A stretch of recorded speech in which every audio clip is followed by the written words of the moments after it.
नमस्कार दोस्तों, मैं अवनीश कुमार। आप देख रहे हैं भारत की बात 24। दोस्तों, वक्फ बिल संसद से पास हो चुका है। जैसे ये बिल राज्यसभा और लोकसभा से पास हुआ, वैसे ही देश भर में मुसलमानों ने आंदोलन करना चालू कर दिया है। आज देश भर में मुसलमान इस बिल के खिलाफ आंदोलन कर रहे हैं और सरकार से अपील कर रहे हैं कि इस बिल को जल्द से जल्द वापस लें, नहीं तो सरकार को बहुत बड़ी कीमत चुकानी पड़ेगी। दोस्तों, इस बिल के खिलाफ में सारा विपक्ष एकजुट हो गया है और वो सरकार से यही मांग कर रहा है कि सरकार इस बिल को वापस ले। लेकिन सरकार के द्वारा साफ कह दिया गया है, ना ही ये बिल वापस होगा, ना ही कोई सरकार ऐसा विचार करेगी बिल वापस लेने को। राहुल गांधी, अखिलेश यादव और ममता बनर्जी खुलकर मुस्लिमों के साथ आ गई है और वो सरकार से कह रही है इस बिल को जल्द से जल्द सरकार वापस ले, नहीं तो वो कोर्ट जाएंगे।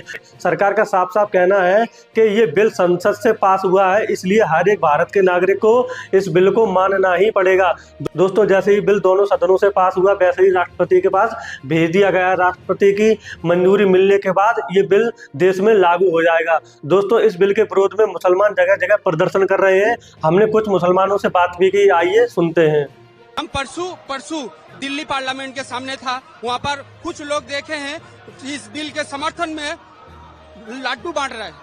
और हम देखे हैं मुस्लिम पासवान लॉ बोर्ड की मीटिंग अटेंड करना था, मुझे अटेंड भी किए, दिल्ली के पार्लियामेंट के बगल में है। उस मीटिंग में जो डिसीजन लिया गया है, क्योंकि 2 तारीख को तो बिल रात में पास हुआ, आज 10 बजे हम लोग जो मीटिंग में था, तो उस टाइम पर्सनल लॉ बोर्ड ने कहा है कि जब तक इस बिल अगर पास हो जाते तो हम लोग इसके लिए सड़क से लेके पूरा भारत में सड़क से लेके सुप्रीम कोर्ट तक लड़ेंगे, जब तक ये बिल वापस ना हो, किसान बिल के।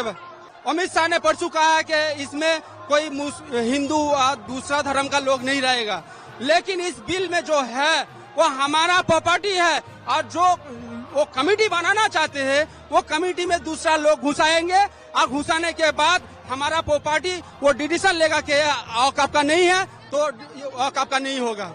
ये तब तक चलेगा जब तक यहाँ पर वापस औकाफ बिल वापस नहीं होगा, तब तक चलेगा। और एक बात सुनिए, जब अगर हमने पार्लियामेंट के सामने 2 तारीख को सुबह में देखे हैं, और बीजेपी के पैसा लेके अमित शाह और मोदी के पैसा लेके कुछ लोग लड्डू खा रहे हैं, टोपी पहन के, बोरका पहन के।